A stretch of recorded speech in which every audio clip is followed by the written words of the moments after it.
쿡을 하거늘 베드로가 요한으로 더불어 주목하여 가로되 우리를 보라 하니 그가 저희에게 무엇을 얻을까 하여 바라보거늘 베드로가 가로되 은과 금은 내게 없거니와 내게 있는 것으로 내게 주노니 곧 나사렛 예수 그리스도의 이름으로 걸어라 하고 오른손을 잡아 일으키니 발과 발목이 곧 힘을 얻고 뛰어서서 걸으며 그들과 함께 성전으로 들어가면서 걷기도 하고 뛰기도 하며 하나님을 찬미하니 모든 백성이 그 걷는 것과 및 하나님을 찬미함을 보고 그 본래 성전 미문에 앉아 쿡을 하던 사람인 줄 알고 그의 당한 일을 인하여 심히 기이히 여기며 놀라니라. 여기에 6절 말씀을 다시 한번 보시기 바랍니다. 베드로가 가로되 은과 금은 내게 없거니와 내게 있는 것으로 내게 주노니 곧 나사렛 예수 그리스도의 이름으로 걸어라 하고 베드로와 요한이 지금 걷지 못하는 사람에게 걸어라 이 명령을 시키는 겁니다. 걸어가. 근데 사실 이 사람은 걷지 못하는 사람입니다. 아예 나면서부터 한 번도 자기 힘으로 걸어본 적이 없는 사람입니다. 근데 베드로와 요한은 걸어라. 이런 상황을 보고 사람들은 생각할 때 이 사람이 우리를 놀리나? 걸을 수 있는 사람에게 걸어라 하는 것은 그건 당연한 이야기고 네 하고 걸어가면 되지만 걷지 못하는 사람인 걸 보면서 걸어라 하니까 사람들 생각할 때는 이 사람이 말이지 나한테 장난치나? 나를 뭘로 보고 내가 걸을 수 있으면 왜 이렇게 하고 앉아서 쿡을 하겠습니까? 속으로 그럴 거란 말입니다. 그런데 베드로와 요한이 7절에 이렇게 합니다. 오른손을 잡아 일으키니 발과 발목이 곧 힘을 얻고 8절에는 뛰어서서 걸으며 놀라운 정말 읽으면 읽을수록 이 신기하고 놀랍기가 얼마나 놀라운지 발과 발목이 힘을 얻고 원래는 어떤 상태였는가 하면 이 사람의 발과 이 사람의 발목은 힘이 없는 사람이었습니다. 그래서 그걸 사도행전 3장 2절에 뭐라 해놨습니까? 나면서 안전뱅이 된 사람이라 했습니다. 그러니까 발이 힘이 없습니다. 발목이 힘이 없습니다. 그러니까 자기 발로 자기 발목으로 설 수 있는 실력이 없는 사람입니다. 그러니까 앉아서 사는 쿡을 하는 사람, 남의 도움을 받아야 이동할 수 있는 사람. 요즘은 전동 휠체어도 있고 또 손으로 미는 휠체어도 있고 해서 앞으로 가면 갈수록 이제 그런 기능들이 많이 발달될 것 같습니다. 왜냐하면 이제 갈수록 연로하신 분들이 많아지시고 그러니까 다리에 힘이 없어지니까 시장도 가야 되고 또 놀러도 가야 되는데 그러니까 이제 지금도 그렇지만 아마 앞으로 가면 갈수록 그런 개인 이동 장치들이 아주 얼마나 더 발달될지 모르겠습니다. 그런데 옛날로 가면 갈수록 이 장애인 그 중에서 특히 발과 발목을 쓰지 못하는 사람은 생각만 해도 참 그 삶이 안타깝고 답답합니다. 다리가 있기는 있으되 발목이 있기는 있으되 제 기능을 못하는 겁니다. 그러니 그 다리를 가지고 그 발을 가지고 걸어야 되고 뛰어야 되고 필요하면 성전에도 가고 필요하면 밭에 가서 일도 하고 필요하면 다른 사람에게 가서 도움도 주고 필요하면 이 다리를 가지고 할 일이 얼마나 많고 해야 할 게 참으로 많이 있지만 이 사람은 발과 발목이 힘이 없는 사람이었습니다. 그러니 참 베드로와 요한이 이분한테 가서 일어서라. 그러니까 기가 막힌 불가능한 답답한 내가 지금 일어서지 않고 싶어서 안 일어서는 줄 압니까? 걷지 않고 싶어서 안 걷는 줄 압니까? 나는 걸을 수 있는 사람이 못 돼요. 나는 발목이 태어날 때부터 장애라 힘이 없어요. 그럴 수 있는 능력이 없어요. 그런데 이제 베드로와 요한을 볼 때 우리 예수 믿는 사람이 어떻게 세상을 살아가야 될까, 어떻게 우리가 다른 사람을 상대해야 할까 할 때 아주 놀라운 방법 하나를 주는 것은 그 사람의 오른손을 잡아 일으켜 주는 겁니다.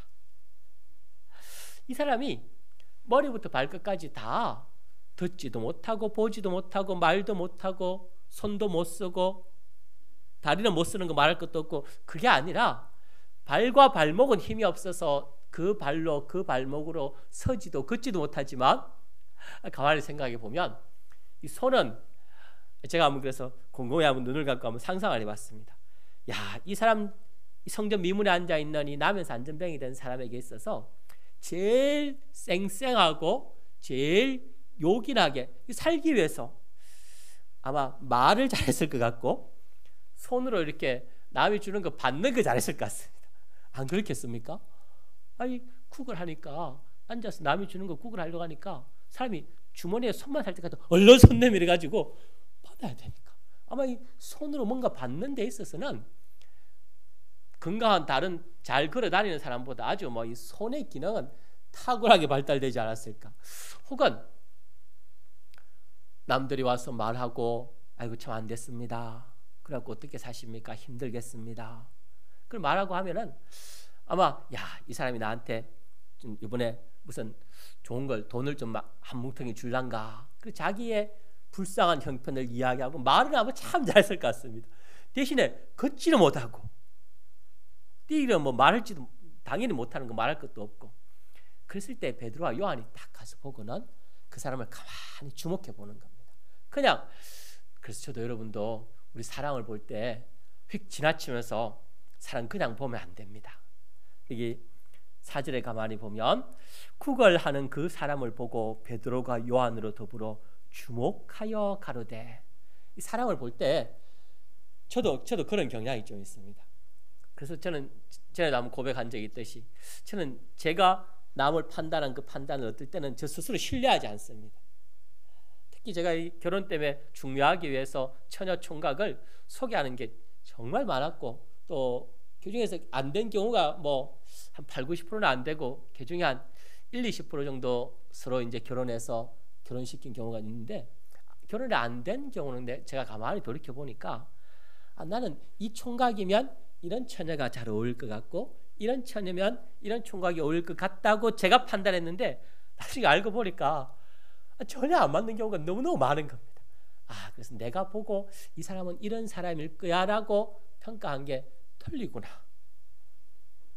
그래서 사랑을 볼 때 할 수 있으면 남의 이야기를 듣거나 객관적인 그런 걸 판단해야지, 내가 볼 때 이 사람은 이런 사람이니까 이럴 거야 라고 짐작하는 거 참 조심하고 잘 안 돼. 맞지 않는 경우를 너무 많이 경험을 해서 시간이 많이 걸리는 걸, 한 사람을 이해하고 알려면 시간이 많이 걸려서 그 사람을 보고 아는 데는 신중해야겠다. 그래서 함부로 당신 이런 사람이군요, 속으로도 저 사람은 저런 사람일 거야 라고 판단하거나 단정하지 않아야겠다. 제 속으로 그렇게 하고 있는 사람입니다. 목사가 그래갖고 되나? 그런데 어쩌겠습니까? 그냥 딱 한눈에 저는 사람을 알아보는 그런 재주가 없습니다, 솔직하게. 그런데 그래도 사람들은 어찌 하느냐? 딱 보고 옷을 어떤 옷을 입었는가, 말을 어찌 하는가, 그 사람이 남자인가 여자인가 한국 사람인가 얼핏 보고는 마치 다 알 것처럼. 근데 그래 가지고는 그 사람을 구원하고 그 사람에게 진짜 도움이 되는 사람은 못 됩니다. 대부분의 사람들은 겉모습 보고 근성으로 또 자기 편견을 가지고 자기 선입견을 가지고 오래 같이 살아도 남편은 아내를, 아내는 남편을, 또 부모는 자식을 그래 보는데, 그러지 말고 이게 베드로가 요한으로 더불어 나면서부터 안전병이 돼서 성전 미문에서 쿡을 하는 그 사람을 다 이렇게 주목하면서 보는 겁니다. 그럼 지나가는 사람들은 주머니에 이렇게 꾸적꾸적 해가지고 옷 보니까 1,000원짜리가 있으니까 그 손에 쥐어주든지 깡통에 이렇게 넣어주겠지만, 베드로와 요한은 이 사람을 보니까 우리가 예를 들어서 만약에 베드로에게 은이나 금이 있었다 하더라도 이 은덩어리 하나 금덩어리 하나 주어서 이 사람이 하루 혹은 일주일 혹은 한 달 먹고 사는데 어려움을 해결해 주는, 그거는 한 달 문제 해결해 주는 거지만 베드로와 요한은 가만히 살펴보니까 아니다. 이 사람에게 진짜 필요한 게 뭔가를 알아차리는 겁니다. 어떻게 해서? 딱 주목해서 봐가지고 이 사람은 안전병이 된 이 병이 나아야 인생의 근본적인 문제가 해결되지, 쿡을 하는 사람이 쿡을 안 하는 사람은 해결이 되지. 그때마다 우리 한국 속담에 언발에 오줌 눈다고, 꽁꽁 얼어 있으니까 그 발에 뭐 오줌 누워서 잠깐 따뜻해지지만 그게 도움이 됩니까? 금방 다시 얼어버리면 더 큰 아픔이 되고 더 큰 고통이 되는 걸 주목해서 보고 알고 베드로와 요한은 이 사람의 오른손을 잡아. 왜? 가만히 보니까 발과 발목은 힘이 없다는 걸 아는 겁니다. 근데 그 힘이 없고 기능이 없고 불구된 그 발과 발목이 힘을 얻어야 되겠는데 가만히 보니까 이 손을 쑥 잘 내밀더라 말입니다. 오른손을 톡 잡아가지고는 쑥 이렇게 세우는. 그래서 우리가 남을 돕고 구원할 때는 먼저는 그 사람이 어떤 형편, 어떤 처지, 어떤 환경인가를 잘 주목해서, 그래 한 번에 얼른 한눈에 보고 이럴 거야 저럴 거야 맞을 경우도 있지만 많은 경우는 우리가 사람을 주목해서, 특히 교회에서 이웃이나 또 당연히 여러분 가정마다 또 주변의 사람들 살필 때 사실 시간이 좀 걸려야 됩니다. 사람을 알아가는 데는. 제 경험에는 어떤 사람은 한 10년 같이 교회에서 신앙생활을 해도 여전히 모르는 사람은 모르겠답니다. 근데 어떤 사람은 한 달만 같이 지내봐도 또 알 수 있는 사람은 알 수 있겠답니다. 그래서 가만히 주목해서 진짜 그 사람에게 무엇이 가장 도움이 되고 유익이 될 건가를 그래서 보려면 사랑으로 봐야 됩니다. 하나님 말씀으로 사랑을 봐야 됩니다. 믿음과 또 기도하면서. 그래서 여러분 제일 사람을 잘 보는 방법은 베드로와 요한처럼 성전에 기도하러 가다 보면 하나님께서 하나님 앞에 나아가고 기도하는 사람에게는 하나님께서 사랑을 볼 수 있는 마음의 문을 열어주시는 것 같습니다. 여러분, 그래서 거꾸로 말하면 성전에 나가서 기도 안 하고 내가 사랑을 보고 알고 됐어, 그거는 많은 경우 거의 틀릴 경우가 많습니다. 자기 생각, 자기 판단, 자기 관점이지 실제 그 사람 당사자나 객관적인 경우로 판단하지 못할 경우가 훨씬 더 많을 겁니다. 다시 한 말씀드립니다. 사랑으로, 하나님 말씀으로, 무엇보다 기도하면서 사람을 보시면 하나님께서 베드로와 요한처럼 이제 이 사람에게 장점과 단점과 어려움과 또 그 문제를 해결할 수 있는 길까지 하나님 자기 마음에 먼저 열어주시니까 이제 그 사람을 바로 보는 겁니다. 그래서 보자, 이 사람이 앉아 쿡을 하느라 평생을 이렇게 지냈는데 베드로가 오른손에는 힘이 있구나. 이 사람 오른손을 잡아서 당기면 이 사람이 일어설 수 있는 데 제일 실제적이겠구나. 평생 걷지 못한 다리에 어떤 사람들은 그럴 거 아닙니까? 막 다리를 주무르면서 한번 일어서 볼랍니까? 좀 다리가 좀 어떻게 좀 힘이 들어갑니까? 멀쩡한 팔은 놔두고, 예를 들면 말입니다, 힘이 없어서 걷지 못하는 그 다리나 발목을 막 주무르면서 그 주사를 놓으면서 막 그다음 뭐 예를 들어서 나무를 갖다 받치면서 하지 말고, 이 베드로와 요한의 행위는 이런 겁니다. 저도 여러분도 사람을 구원하고 교회로 전도하고 그 사람을 다시 한번 일으켜 세우려고 할 때에는 그 사람에게 있는 장점, 그 사람에게 있어서 좋은 것, 그 사람이 잘하는 것, 그걸 근거로, 그걸 바탕으로 그 사람에게 도움이 되는 것, 이거 실제적이고 구체적인 사실입니다. 사람마다 보면 이 사람은 걷지는 못하지만 그 발목과 다리는 힘은 없지만 아까 말씀드렸던 것처럼 눈으로는 잘 보고 귀는 잘 듣고 팔은 힘이 있으니까 또 입으로 말은 잘하니까 베드로와 요한이 오른손을 잡아 일으키는 것으로 그 사람을 돕고 구원하는 것처럼 한번 생각해 보시기 바랍니다. 자녀, 이웃, 친구, 우리 교회 주변의 사람부터 시작해 가지고 보면, 야, 이 사람은 이런 우리 한국 사람들이 그런 말 씁니다. 이 사람은 참 싹수가 노랗다. 희망이 안 보인다 말이지 않습니까?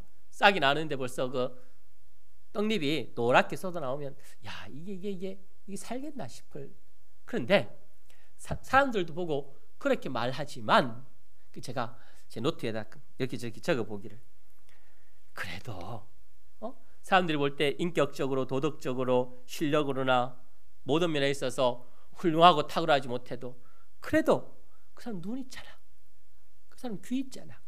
그 사람이 말을 할 수 있잖아.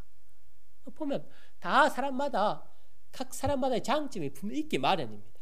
어떤 사람은 피아노를 잘 치고, 어떤 사람은 노래를 잘 부르고, 어떤 사람은, 우리 좀 민혁이 밖에 있지만 저 녀석 여러분 한번 달리기 해보실랍니까? 이 중에 좀 민혁이만큼 달리기 잘하는 놈, 저 녀석 가만히 보면 아주 뭐 얼마나 민첩한지. 예, 달리기 잘하고, 또 사람마다 어떤 사람은 숫자 기억을 잘하고, 어떤 사람은 그림을 잘 그리고, 어떤 사람은 판단을 정확하게 하기도 하고, 또 몸이 건강한 사람, 암기를 잘하는 사람, 사람마다 장점 없는 사람 없습니다. 근데 우리는 그냥 도매금으로 안전뱅이 그러면 안 됩니다. 그러면 그 사람을 돕고, 그 사람을 이렇게 세우고, 그 사람을 완전히 변화시켜 새 사람 만드는 데는 그냥 막 구걸하는 거지. 그러지 말고, 그 사람을, 특히 부모가 자녀를 볼 때 말입니다. 또 남편이 아내를, 아내가 남편을, 그 다음에 회사에서는 상사가 자기 후배들을 볼 때에 벌써 인간관계가 이런 면에 있어서 바로 되어져야 복음도 또 전도도 구원도 되지.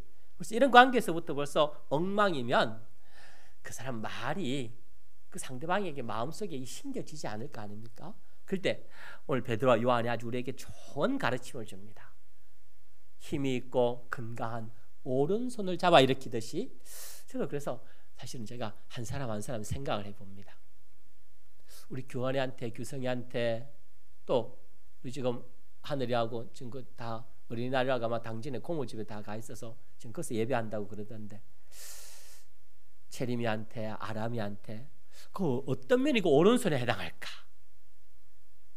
어떤 면이 우리 저기 지금 수민이도 와 있지만 박준호 성도님이나 지금 우리 병원에서 치료 중인 조영권 어르신이나 어떤 면이 그분에게 있어서는 오른손에 해당할까?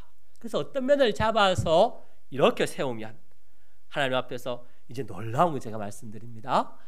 발과 발목이 곧 힘을 얻고, 이거는 원래 발에 발목에 없던 힘입니다. 없던 힘. 만약에 거기 힘이 있었으면 자기 힘으로 일어섰지 않겠습니까? 만약에 자기 발에, 자기 발목에 힘이 있었으면 자기 발로 깡총깡총 뛰어 다녔을 거란 말입니다.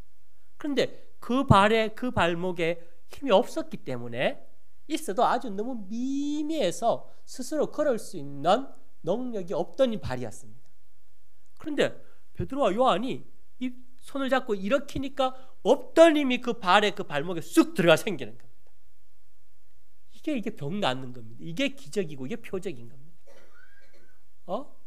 이 사람에게는 없던 힘인데, 없던 사랑인데, 없던 능력인데, 이 베드로와 요한이 쑥 잡아 일으키니까 그 발과 발목에 어디서 왔는지 힘이 쑥 들어가는 겁니다. 그러니까 한번 생각해 보시기 바랍니다. 제가 전에 아파가지고 코로나 걸려서 지난 그 우리 추수감사절에 코로나 걸려서 한 맨날 며칠 좀 힘들어하니까 힘들답니다. 그래서 집사람하고 둘이 가서 이래갖고 안 되겠다. 그래가지고는 병원 가서 그 2만 원인가 3만 원 주고 링거 주사를 하나 맞았습니다. 이렇게 요만한 영양제 주사. 피에다가 혈관에다가 그냥 축 꽂아가지고 그 혈관에다가 바로 그 양분을 집어넣는 거지 않습니까? 한 30분 맞고 나니까 이 사람이 생기가 도는 제 스스로 느끼기. 이야, 없던 힘이 피 안에다가 그냥 그 영양분을 그 쑥 바로 그냥 그게 뭐라 하더라, 무슨 비타민인가 뭔가 하여튼 3만 원 넣으니까 이게 사람이 생기가 들고 사람이 살 것 같은 느낌이 드는 겁니다. 그런데 이거는 진짜입니다. 진짜 이 사람이 없던 사랑이, 없던 깨달음이, 없던 믿음이, 내가 남을 용서할 수 없었던, 내가 남을 이해할 수 없었던, 내가 남을 위해서 희생할 수 없었던, 그 내 안에 아예 없던 사람이 없던 사람. 이 남에서 안전뱅이는 어떤 사람을 상징하는가 하니까 저와 여러분 또 세상의 모든 사람들 중에서 태어날 때부터 하나님 없이 사는 사람입니다. 하나님 없이 사는 사람. 그러니 생명이요 창조요 또 영생의 근원 되시는 하나님 없이 사니 그 삶이 안전뱅이 같아서 그저 여기저기 이 사람 저 사람 도움받아야 되고 쿡을 해야 되는 사람. 그러니 하나님 없이 사니까 어쨌든 자기 힘, 자기 노력 혹은 사람들의 도움과 힘으로 살려니까 이거 뭐 염치도 없고 체면도 없고 수단 방법 안 가리고 좀 고상한 척 하지만 뒤에 돌아서면 어쨌든 남 뒤통수를 쳐서라도 내가 먹고 살아야겠고 올라가야겠고 그러니까 막 끄집어 내려야 되고 뒤에 가서 욕하고 험담하고 비난하고 그러면서 자기는 마치 고상한 것처럼 정치도 하고 사업도 하고 교육도 하고 저같이 목회도 하고 저도 끄집어내고 한꺼풀 덮어보면 똑같이 이런 하나님 없으면 정말 똑같이 허무하고 어쩔 수 없는. 그런데 베드로와 요한이 그 손을 잡아 나사렛 예수 그리스도의 이름으로 이렇게 쑥 이렇게 세우니까 어디서 들어왔는지 그 발에 발목에 힘이 쑥 들어가가지고 그 발이 발목이 벌떡 일어서더니만은 깡총깡총 뛰더란 말입니다. 우리가 그런 사람이 돼야 되고 우리 자체가 그런 은혜를 받았을 뿐 아니라 우리가 남을 그렇게 만드는 사람이 돼야 됩니다. 그럴 때 이 없던 힘과 없던 능력이 나사렛 예수 그리스도의 이름으로 그 사람의 오른손을 잡아 일으킬 때 그 발목에 발에 쑥 힘이 들어가듯이 마치 저와 여러분이 그 아플 때 링거 이거 하는 게 맞으면 30분 만에 힘이 쑥 들어오는 것처럼.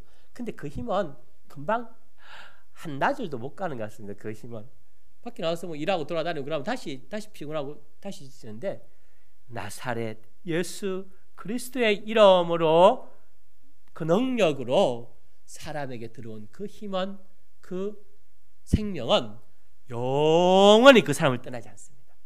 영원히 그 사람에게서 벗어나지 않습니다.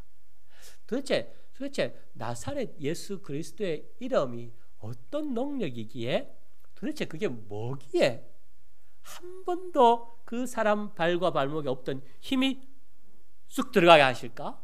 그래서 그 사람이 성전에 한 번도 들어가 보지 못했는데 이제 성전에 들어가고 이 사람이 하나님을 찬송하고 사람들 앞에 가장 기쁨의 사람이 되었을까? 그것은 바로 나사렛 예수 그리스도는 하나님이시지만 먼저 나사렛. 여러분 그 유튜브에 성경 지리 혹은 성지답사 그래가지고 한번 나사렛이라 한번 쳐보시기 바랍니다. 그럼 요즘은 한국 분들도 혹은 심지어 세계 많은 사람들이 이스라엘 나사렛 땅에 가서 그곳을 마치 우리가 직접 가서 보는 것처럼 자세하게 그 지역을 찍어서 유튜브에 올려놓은 이런 거는 유튜브를 잘 우리가 유용하게 쓸 수 있는 기능입니다. 제가 생각할 때 보면 한마디로 말하면 우리 서산처럼 이렇게 넓고 평평하고 좋은 땅이 아니라 아주 경상도 덕유산 산골이나 강원도 저 설악산 아주 깊은 산중의 산골 같은 곳입니다. 아주 뭐 우리나라 가보지 못했지만 아는 대로는 저 북한 좀 백두산 어디 이거 산골짜기에 사람도 별로 없고 아주 뭐 악산에도 그런 악산이 없는 어디 제대로 이렇게 평평해서 농사 짓고 집 짓고 살아놀 만한.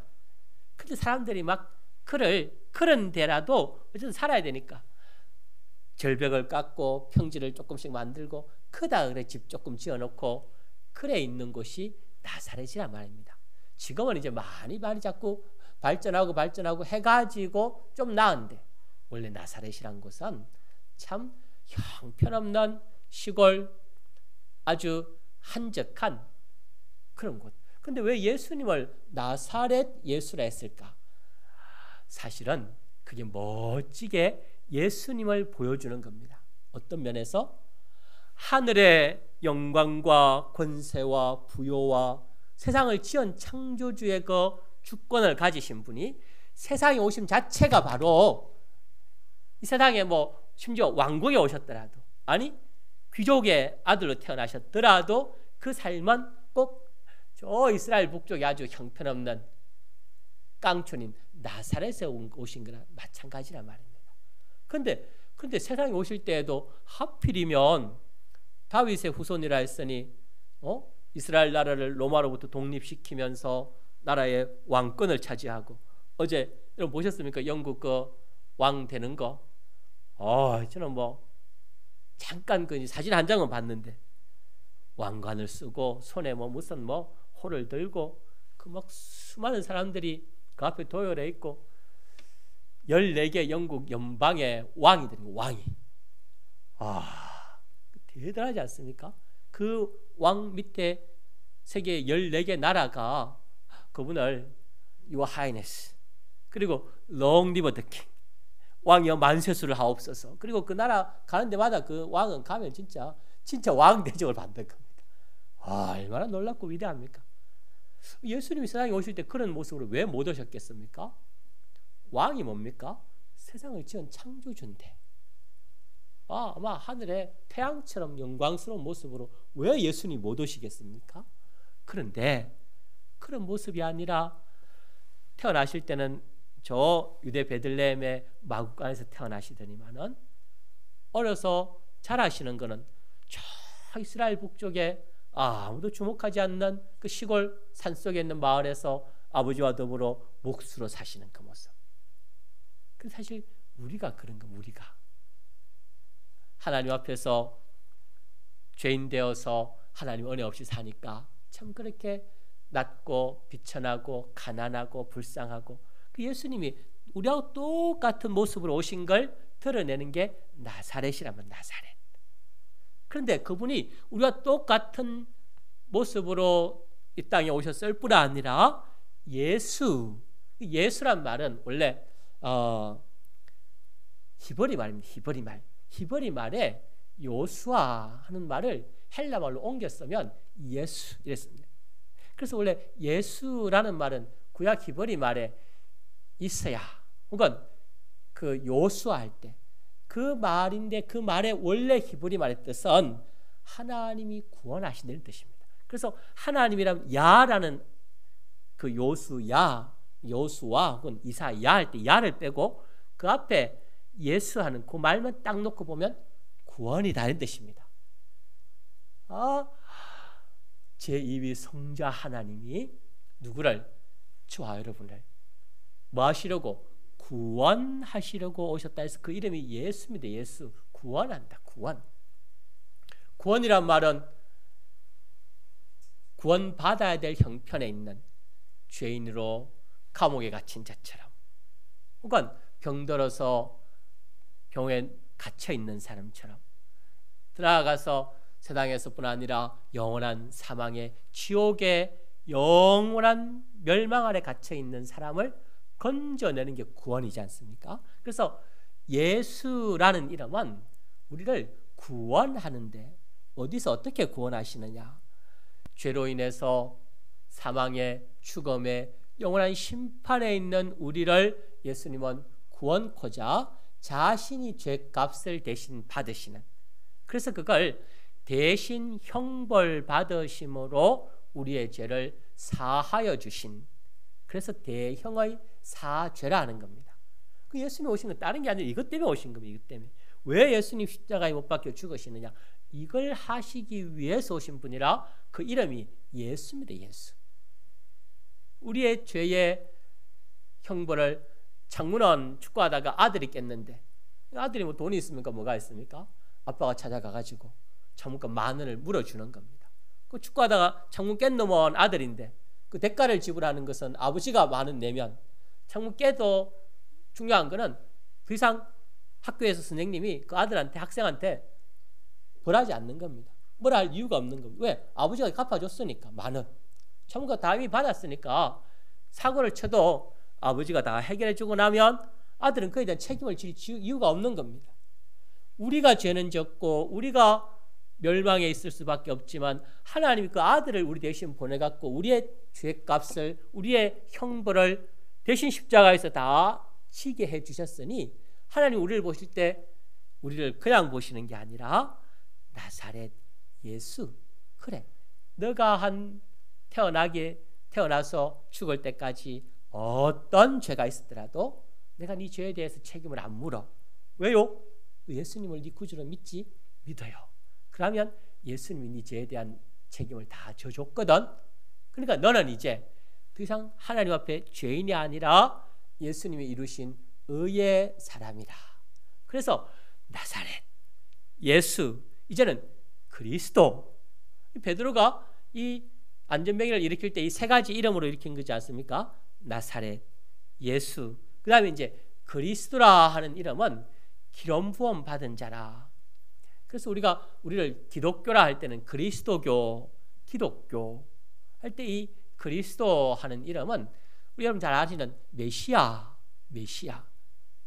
그래서 메시아라는 그 말이 원래 기름을 붓다. 그리고 구약의 이스라엘 백성한테는 모든 백성을 다 모아놓고 왕을 세울 때 짜는가 하면 다윗을 왕으로 세울 때 이 사무엘이라는 선지자가 이렇게 솥불이 이렇게 생겼지 않습니까? 뿔 딱 잘라갖고 그 안에다가 그 아주 귀한 기름을 넣어서 백성들이 다 모여있는 앞에서 왕이 될 사람들을 딱 이렇게 무릎 꿇고 앉혀놓고는 그 위에다가 이렇게 제가 한번 부어보고 진짜 이렇게 정말 그 머리에다가 기름을 붓는 겁니다. 진짜로. 그러면 사람들이 다 보고 아는 겁니다. 아, 저 사람은 선지자가 그 머리에 기름을 부은 사람이야. 그 말은 지금 같으면 영국 그 찰스 왕세자가 왕이 될 때는 왕머리에도 뭘 씌웁니까? 왕관을 탁 씌우면 세상에 그러니까 하나밖에 없는 왕관을 씌움으로 이 사람은 영국 연방 14개 나라의 왕입니다. 하나님은 하나님 백성에게 그 표시로 기름을 부었습니다. 기름을. 그 사람들이 다 보고 아는 겁니다. 아하, 저 사람은 두 가지 의미에 있어서 하나는 왕의 자격을 이제 부여했구나. 그 다음에 왕의 된 자격뿐 아니라 왕으로서의 갖추어야 할 실력을 하나님이 그에게 채워주시겠구나. 마치 기름을 붓는 게 그 사람에게 딱 보여주는 겁니다. 예수는 그리스도라.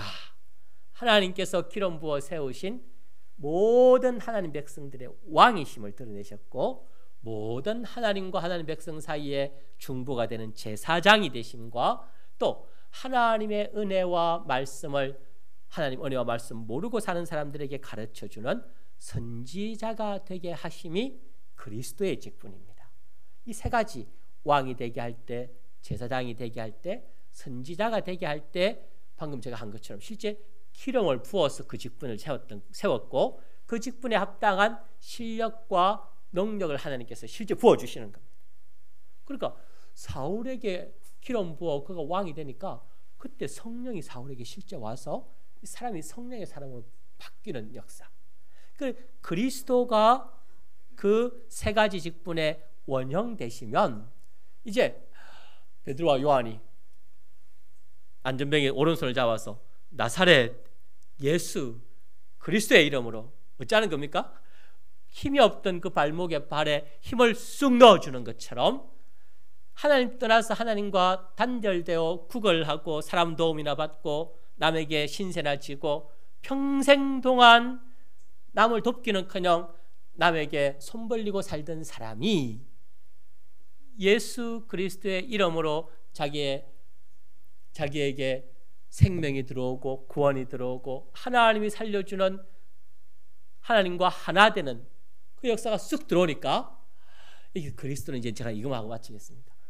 사람이 놀라운 사람으로 어마어마한 사람으로 사람이 바뀌어지는 겁니다. 어떤 사람이 되느냐?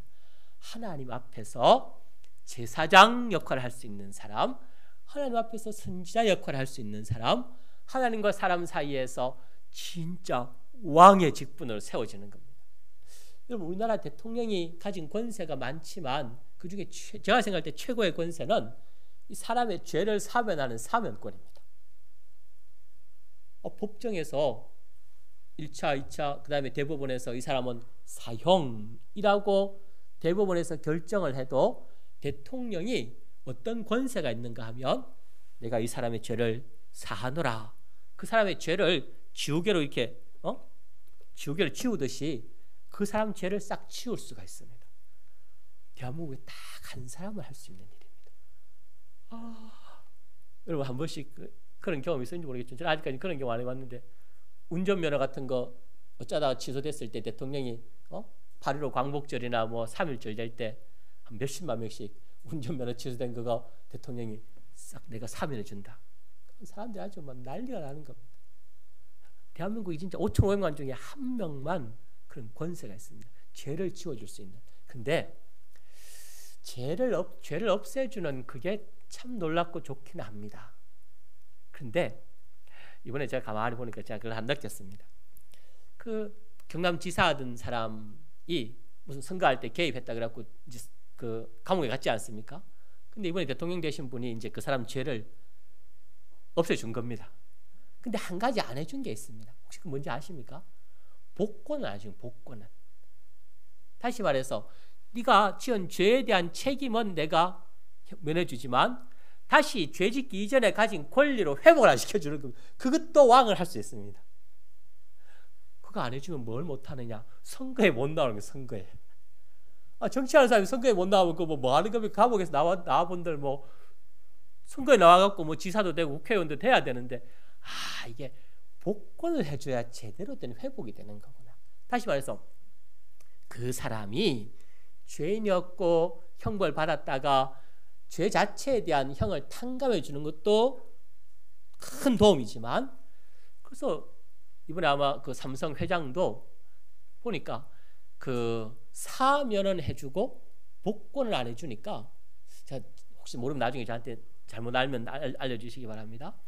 그 회장직으로 정식으로 아직 못 되는 그런 게 있는가 봅니다. 그게 근데 이거 크구나. 이게 죄만 사해 주는 게 다가 아니라 다시 모든 삶을 정상으로 살아가도록 그 사람에게 권리를 다 회복시켜 줘야 진짜 이게 노임이 되구나.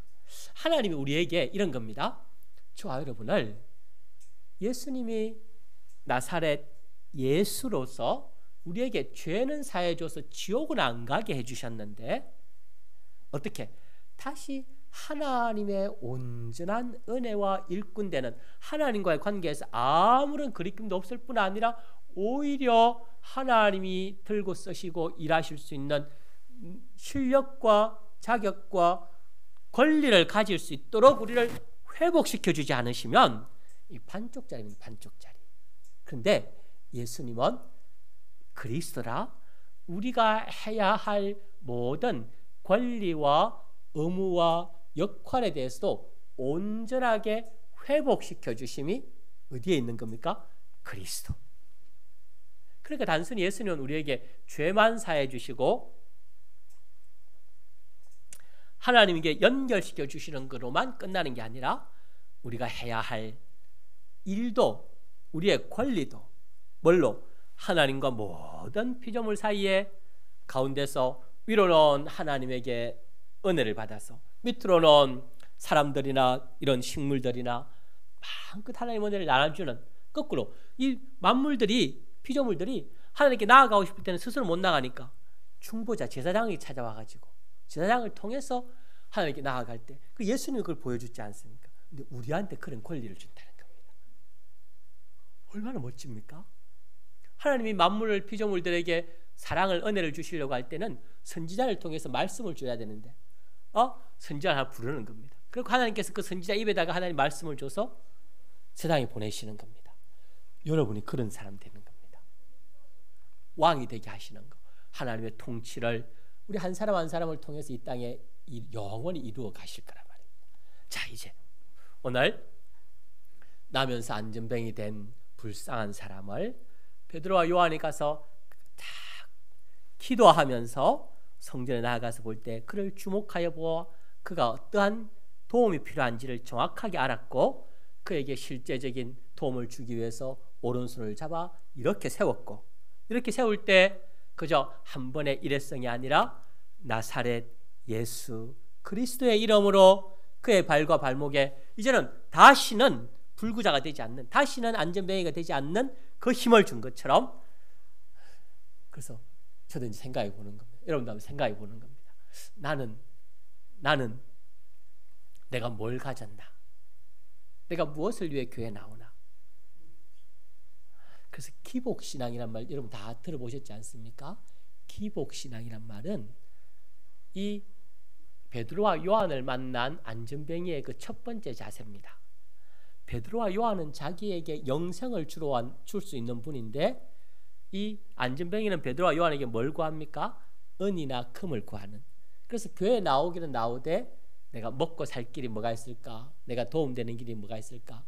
그거는 말 그대로 예수 믿어 복 받고자 하는, 세상의 물질적인 복과 도움을 받고자 하는 그거 기복신앙인데, 베드로는 어떻게 하느냐 하면 없다 안 된다.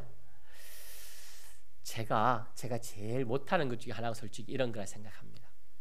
아닌 거는 아니다라고 말할 수 있어야 되는데, 부모가 자식이 자꾸 막 때를 쓰고 쪼르면 사실 실력 있는 부모는 안 돼라고 말할 수 있는 게 정상의 부모고 실력 있는 부모인데, 자식이 자꾸 조르고 자꾸 애를 쓰고 때를 쓰고 그러니까 부모 입장에서 안 해봤자 도움 안 되고 오히려 손해되는 걸 줄 알면서도 자꾸 달라고 그러고 요구하고 그러면 넌지시간 따라가는 그거 진짜 자식을 위하는 게 아니고 실력 있는 부모가 아닌 겁니다.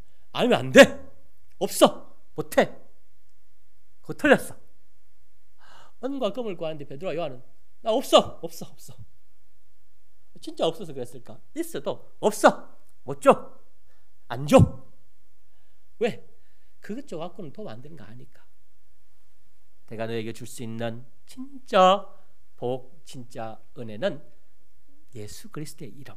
그래서 생명을 주었고 또 자기에게 있는 그것 준 것처럼. 다시 제가 이제 두 가지 질문을 하는 겁니다. 나는 무엇을 구하는가? 은과 금을 구하는 사람 되어 있는가? 두 번째, 나는 뭘 가지고 있는가? 정말 베드로와 요한처럼 나사렛 예수 그리스도의 이름을 가진 자로서 사람들을 만날 때 그에게 나사렛 예수 그리스도의 이름으로 몸이 병들고 마음이 병들고 그의 영이 무능하고 병들어서 참 하나님 앞에 불구의 삶을 사는 사람을 벌떡 이렇게 세울 수 있는 그런 실력과 그런 믿음과 그런 담대함과 그런 권세의 사람이 되어 있는가? 여러분, 그러셔야 됩니다. 그러셔야 됩니다. 가정에서 먼저 예수 믿는 사람이 예수 믿지 않는 아내를, 자녀를, 신앙이 약한 아들을 은이나 금덩어리 주려고 하지 말고 안 돼 라고 할 수 있는 단호함에 더불어 예수 그리스도의 이름으로 진짜 그 인생을 복되게, 구원되게, 영생되게 하는 믿음의 사람 되시기를 주님의 이름으로 축원합니다. 잠깐 통성으로 하나님 앞에 기도하겠습니다. 우리는 은혜 받은 사람입니다. 이제 은혜 줘야 되는 사람 됩니다. 이런 사람으로 살게 해달라고 하나님께 기도합시다. 하나님, 우리 아버지, 우리 예수 믿는 사람, 더 이상 안전뱅이가 아니고 더 이상 구걸하는 사람 아니고 더 이상 불쌍한 사람 아니고 이제는 베드로와 요한처럼 병나은 자로서, 건강한 자로서, 행복한 자로서, 남을 돕고 남을 살리고 남을 구원하고 남을 사랑하고 내 안에 있는